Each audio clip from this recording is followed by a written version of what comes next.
Hoje eu entrevisto o candidato a prefeito de Porto Alegre, o deputado federal Nelson Marquesan Júnior, do PSDB. Bem-vindo mais uma vez ao nosso estúdio. Tudo bem? Mais 15 minutos de bate-papo. Vamos começar falando de um assunto que eu vou usar basicamente os mesmos assuntos que eu abordei com o seu adversário ontem, que é o Sebastião Melo. Primeira questão da Guarda Municipal, que é exemplo em São Paulo, uma Guarda Metropolitana, que congrega a capital paulista, e cidades vizinhas da região metropolitana de São Paulo. Algo parecido pode ser implementado em Porto Alegre? A gente tem alguns desafios... Para aliviar a brigada? A gente tem alguns desafios a vencer antes. Primeiro, não é correto afirmar que nós, com a Guarda Municipal, seja ela distribuída junto com outros municípios da região metropolitana ou só com Porto Alegre, vai poder cobrir a defasagem da Brigada Militar, que são de milhares de brigadianos em Porto Alegre. Então, isso não é correto, não é viável. O que nós podemos dizer é que vamos reorganizar, conversar sobre a reestruturação das carreiras da Guarda Municipal em Porto Alegre e viabilizar uma ação mais técnica e mais pontual da Guarda Municipal, aparelhada, estruturada junto com outras ferramentas, como usar os pardais que hoje só multam, para que eles possam monitorar todas as rotas de fuga em Porto Alegre, os deslocamentos de carros roubados e furtados, utilizar o cercamento eletrônico, que a gente possa filmar e, na verdade, capturar todas as placas de carros que entram e saem de Porto Alegre, utilizar esse conhecimento junto com a polícia investigativa, que é a Polícia Civil, e com a Brigada Militar, que é a polícia de presença, de combate, né? Enfim, que tem de prevenção. Então, utilizar a Guarda Municipal dentro deste arcabouço e com a tecnologia da Polícia Federal e da Polícia Rodoviária, para que a gente tenha dados. Porto Alegre tem um grande problema. Nós temos muitos furtos e roubos de veículos aqui. Metade dos roubos de veículos, Marcelo, do Estado acontece em Porto Alegre. E a gente tem uma frota de 13% dos veículos. Nós temos o título da capital com maior volume de roubos de veículos do Brasil. Então, primeiro, isso é um problema nosso. É um problema, é uma peculiaridade da capital sermos recordistas em roubo de veículos. Mas isso é um outro problema que é muito mais grave do que essa questão patrimonial. Estes crimes, roubo e furto de veículos, são o primeiro crime. Depois vem o estupro, o roubo de bancos, o latrocínio, outros roubos, outros furtos, outros crimes. Então, é prioridade nós mapearmos este crime em Porto Alegre e, através dele, com a ajuda da Guarda Municipal, começarmos a diminuir todos os outros crimes que são decorrentes disso. E só para complementar a pauta de segurança, não sei se vai perguntar mais sobre segurança, garantir a segurança pública com tecnologia, com informação que já existem. Sempre que eu estou falando aqui alguma alternativa para todas as áreas, são alternativas que já foram testadas em outros municípios gaúchos, a maioria das vezes, e às vezes de outro lugar do Brasil. Garantir a segurança pública, a segurança dentro do transporte público de Porto Alegre. Nos ônibus e lotações, com tecnologia de reconhecimento facial na bilhetagem, de compra, de recarga da bilhetagem pelo celular ou pela internet e de reconhecimento facial em algumas linhas com câmeras para isso. Então, ainda nessa ideia da Guarda Municipal Metropolitana, seria necessário até para o seu projeto uma integração com os municípios vizinhos por conta de troca de informações dos centros de controle das cidades. Porque às vezes o criminoso que está em Porto Alegre vai desovar esse carro em uma cidade vizinha, em Alvorada, em Sapucaia, e vice-versa, né? Bandidos de lá que vêm buscar carro aqui em Porto Alegre, onde a oferta de carros de luxo, por exemplo, é maior. Veja bem, se eu tiver um reconhecimento facial na bilhetagem eletrônica, todo mundo que for andar de ônibus, a maioria vai começar a usar a bilhetagem eletrônica, o cartão que já tem na região metropolitana reconhecimento facial, né? E eu tiver câmeras, bom, eu vou tornar o ônibus da lotação ruim para o procurado, para o criminoso. Vai ser um ambiente ruim e não vai ter dinheiro no ônibus. O cara não vai lá porque não vai usar dinheiro, vai usar muito mais a bilhetagem, ainda mais se eu integrar a bilhetagem do ônibus com a região metropolitana, com o Transurb, com a bicicleta, que é possível, já tem em São Paulo, com o catamarã, com a lotação e com o táxi. E eu poder pagar isso tudo pela internet, pelo meu celular ou pelo meu computador. Então, se eu fizer essa integração, eu vou ter menos dinheiro e vai ficar ruim para o cara andar no ônibus.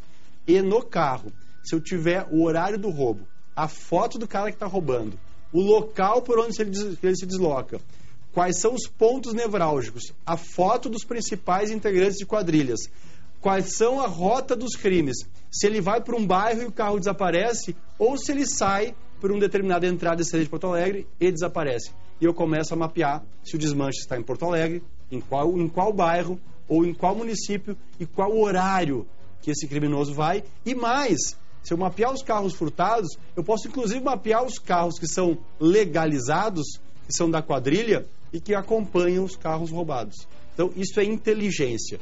Porto Alegre, que tem 75 quilômetros de orla do Guaíba na sua fronteira, é uma cidade muito mais fácil de controlar do que a maioria das cidades brasileiras.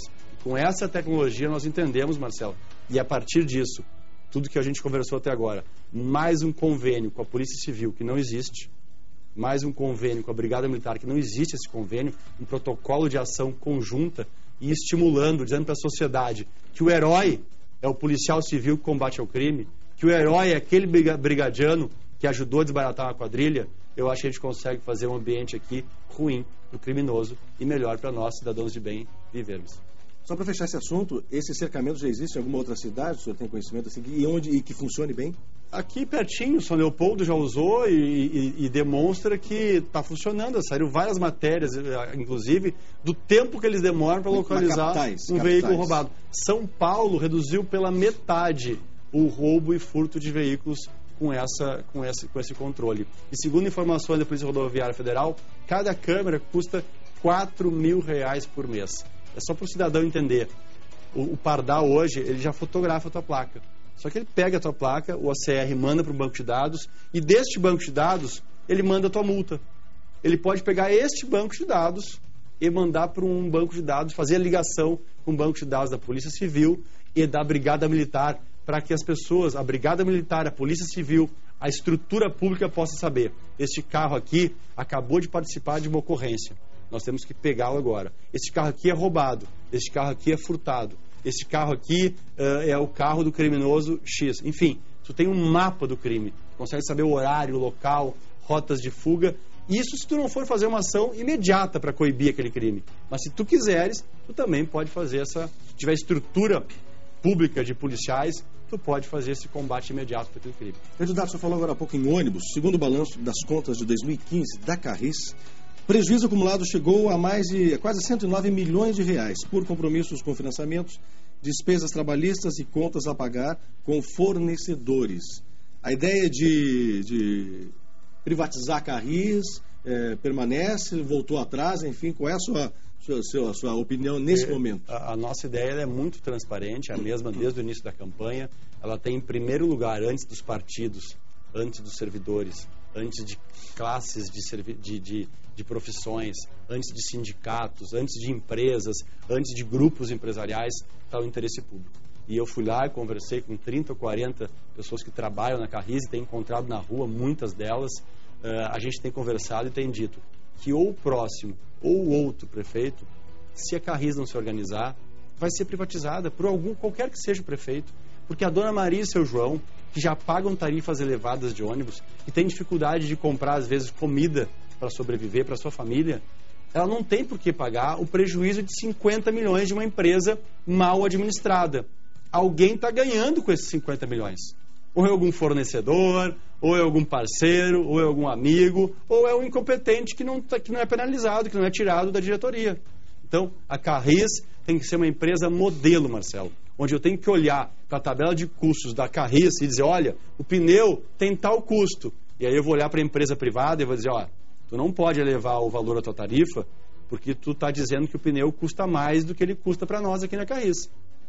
Então, ser um espelho para mensurar a planilha de custos das empresas privadas, para elas não poderem aumentar tudo o que elas quiserem, e para que também a gente possa implementar tecnologias de segurança, de conforto, de monitoramento dentro do ônibus da Carris e dizer para a empresa privada, o custo de botar isso aqui não é esse que tu está falando. Nós vamos implementar, sim, em todos os ônibus que têm a cobertura através de empresas que ganharam licitação.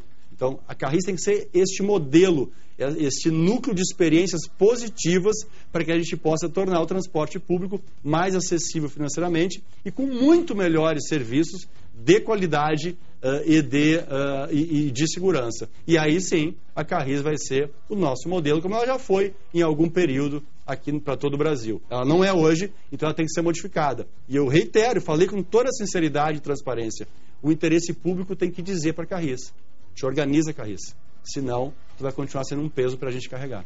Candidato, a gente acabou de mostrar no jornal, agora há pouco, no SBT Rio Grande, imagens de crianças com idade entre 8 e 12 anos fumando maconha ao lado do shopping aqui, no bairro Moinhos de Vento, no Praia de Belas. Falta educação para essa gurizada no começo, né? Na primeira série, no primeiro sistema, na entrada da escola, né? Perdão. O que fazer? Escola integral? Deixa eu te ajudar, eu já vou respondendo aqui. Vou te ajudar.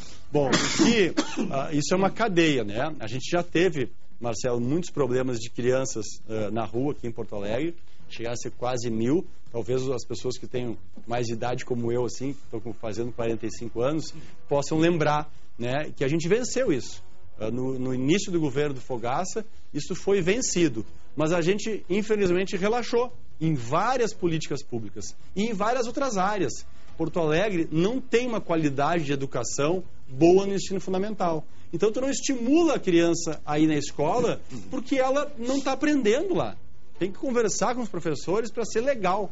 Tem que, de alguma forma, ampliar a qualidade e a cobertura, principalmente das creches e das escolas para crianças de 4 a 6 anos, para que elas permaneçam nas escolas e gerar emprego.